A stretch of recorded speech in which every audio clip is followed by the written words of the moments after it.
नमस्कार मित्रमैत्रिणींनो, एव्हरीथिंग या चॅनलमध्ये आपल्या सर्वांचे खूप खूप स्वागत आहे.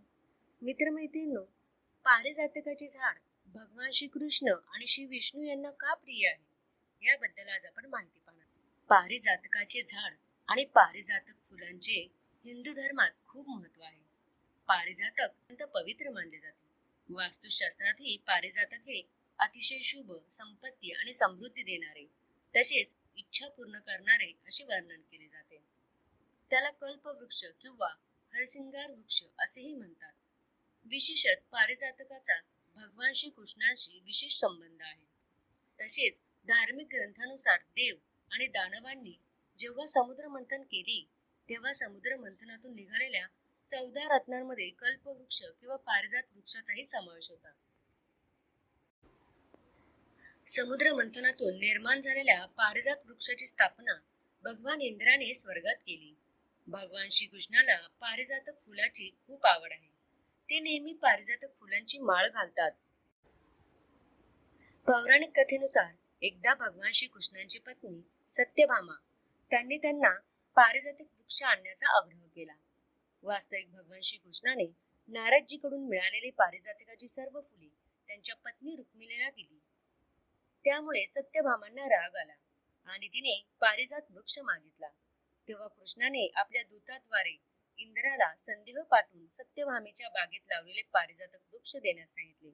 पण इंद्राने पारिजातक वृक्ष देण्यास नकार दिला. तेव्हा भगवान श्री कृष्णाने इंद्राचा पराभव करून पारिजातक वृक्ष पृथ्वीवर आणला.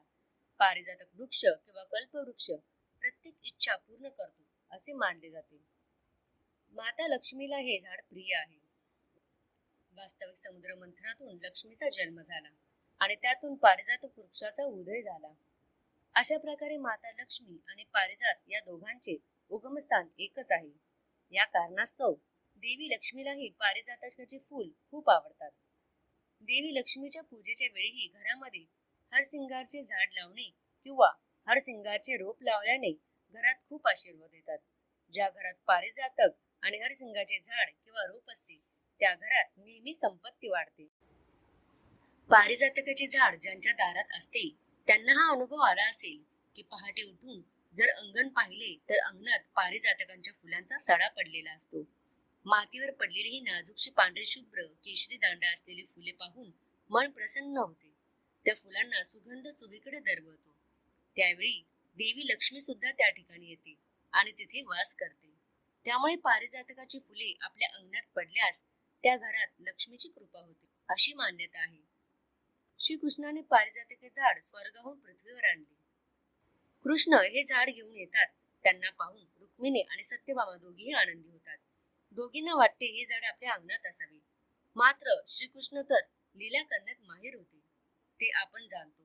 कृष्णाने ते झाड सत्यभामाच्या अंगणी अशा ठिकाणी लावले की पारिजातकाची फुले उमलल्यावर ती रुक्मिणीच्या अंगणी पडतील. त्यामुळेच पारिजातकाचा सडा दुसऱ्याच्या अंगणी ही म्हणच प्रचलित झाली. पारिजातकाची फुले देवी लक्ष्मीला तर प्रिय आहेतच, मात्र यामुळे घरातील वास्तुदोष देखील दूर होतो असे म्हटले जाते. याचे कारण म्हणजे पारिजातकाचे झाड जर तुमच्या अंगणात असेल तर तिथे लक्ष्मी वास करते. ज्या घरात लक्ष्मी असते त्या घरात नकारात्मक ऊर्जा कधीच टिकत नाही. याच कारणामुळे पारिजातकाचे झाड आपल्या अंगणी लावल्यास वास्तुदोष दूर होऊन लक्ष्मी आपल्या घरामध्ये कृपा करते. ही वनस्पती आपल्या महाराष्ट्रात बरोबरच सर्वत्र पाहायला मिळते. तसेच या वनस्पतीचे वैशिष्ट्य म्हणजे सुगंधी फूल आणि आयुर्वेदामध्ये या वृक्षाला अनन्यसाधारण महत्व असून या वृक्षाचे महत्व वेगवेगळ्या ग्रंथामध्ये सांगितले आहे. या वनस्पतीचा आपल्याला काय फायदा होतो, लावताना काय काळजी घ्यावी लागते याबद्दलही काही ठिकाणी माहिती सांगितलेली आहे. तर मित्रमैत्रिणींनो, अशा प्रकारे हे पारिजातकाचे झाड माता लक्ष्मी, विष्णू आणि श्रीकृष्ण यांना आवडीचे आहे. तर मित्रमैत्रिणींनो, ही पारिजातकाचे झाड कोणाकोणाच्या दारामध्ये आहे हे मला कमेंट करून सांगाल का? आणि हा व्हिडिओ तुम्हाला कसा वाटला हे मला कमेंट करून नक्की कळवा. आणि असेच विविध प्रकारचे व्हिडिओ पाहण्यासाठी आमच्या चॅनलला लाईक आणि सबस्क्राईब करा आणि बेल आयकॉनला प्रेस करा. धन्यवाद.